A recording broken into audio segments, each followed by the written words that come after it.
So we're gonna combine two of the questions. So one question is, who do you think shows love most to Saru and why? And then to whom do you think Saru shows love to and why? I guess I'll start it. So I think who shows the most love is probably the adopted mom, and later in his life. Because, I mean, really you're gonna have to split this into two separate things since it was two separate families and two separate areas. So I think for the first one, for when he was a child, it was definitely his brother. Guru and Saru's relationship, Guru showed a lot of love to Saru, and it was brotherly love, but it was also kind of like a joint, we're in this together type of thing, and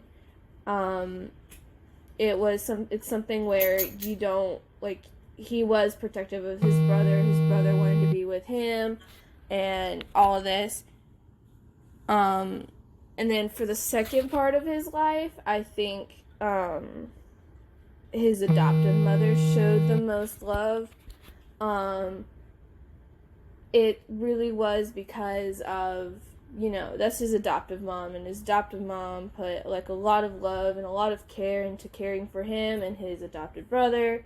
And I think that relationship, there's a lot of love there too. For like Saru showing love, I think it was to also the two same people, Guru and the adopted mom. Those two relationships were both really important to him, and I think those are the only two relationships that like had like the most amount of love in them. But that was just my opinion on it. No, I can definitely get behind that. I actually said, like, I had to divide them as well. I like how you mentioned that too, that I divided like his biological family and his adopted family, because that's all his family. Like, I don't see them differently. So I thought that his love for them was a love that was really like formatted and highlighted in this movie. And I just think that's who he shows the most love to.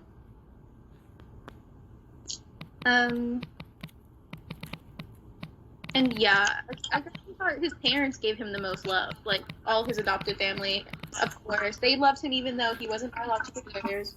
And his mother, the scene where they get united, just so much, because even though they hadn't seen each other in more than 20 years, there was still that love, and that was his mother, and nothing had changed between them. And I just thought that was beautiful.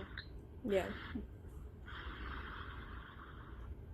I think Saru's adopted dad, which is, I think his name is John, really, really loves Saru, but he doesn't get portrayed that much in the movie. But do you guys remember that scene when he went to Saru's house and tried to like knock on the door to talk to Saru about how he knows that Saru's like quitting his job and like planning to do something that he doesn't know yet? I think it just, like, even though he doesn't say much, but his love for Saru is so big that he just wants to see Saru doing well.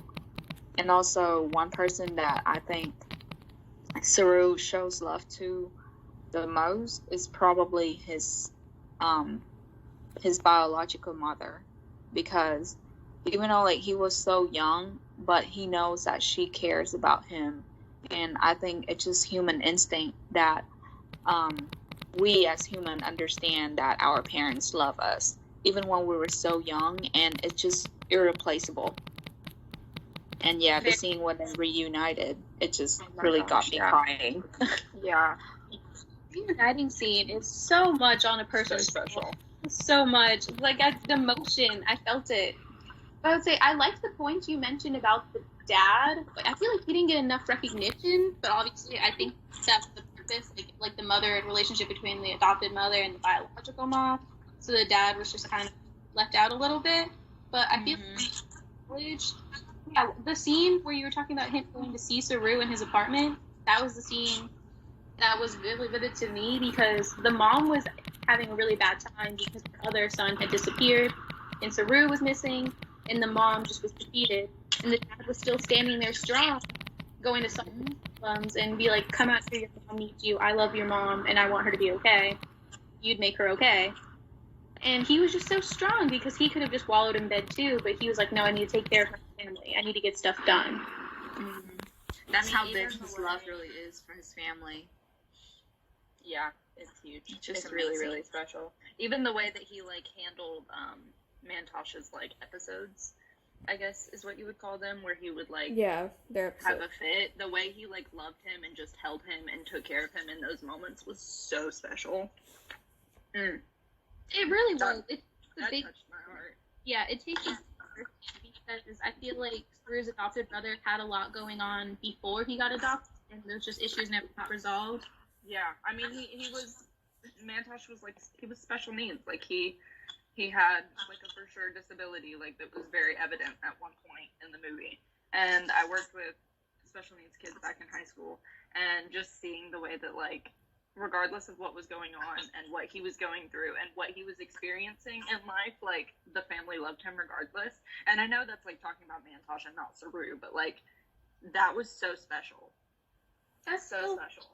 It's super valid because it is special because I have seen some people get distraught with their more, I get, like, air quotes, like, difficult children. Yeah. They just give up on them. And give up. And this family did not do that. And that's such a bond. And it reminds me of how people talk about adopted children and say they're not the same as biological children. And that right there is just solid proof that that's not the case and that's not true. That's a personal pet peeve. What the mom said in the very end, it like, really, really, well, whenever they were resolving their issues, her and Saru, she said, after she said that she could have had children, that there were enough kids in the world without parents. Yeah. My heart shattered. That was, like, a really... How wonderful of a family he really had. It really is, because it takes a giant heart and an amazing soul to do what they did. Mm-hmm. He just has a really amazing parents all around. Love that for you, Saru. Like... Yeah, his adopted parents were, like... That was amazing stuff that happened there. And that is true, like, they didn't really give him up. They didn't give up Saru, because, at the beginning, Saru didn't even talk to them. And she was just like, when you're ready, you'll tell me. Like, that's true commitment right there. You don't force it. You have to let them open up on their own. So it's really good to see that interaction, and it was great. That's a really good point to mention. I completely forgot about that situation. But it does show, like, true patience and love towards someone she doesn't even know. That she's willing to give them their space and time to adapt and grow and be ready to bond with them over, like, past trauma. Yeah. So this next one is a main connection or overlap with many of Saru's interactions is food. Discuss what the scene involving food was most impactful to you in showing how Saru is loved or how he loves. Anyone have any comments? Yeah, I actually had... Okay, y'all go first. Okay. Abby can go. Okay, cool. I just wanted to talk about the spoon scene. That's really the main thing I wanted to mention whenever he was initially found by the boy, and just his connection with spoons in general. The way he, like, mirrored eating with the spoon was really, really impactful, because later in life, whenever he's meeting with his new adopted family, after having been through, like, the foster home system and all of that, where he learned about English words, so he learned the word spoon. It was one of the first words and the only words that he knew, and the only way that he could connect with the language that his new adoptive parents spoke. And I thought that was really special, just the fact that, like, a spoon was a weird little quirky, evident moment that was all throughout the movie.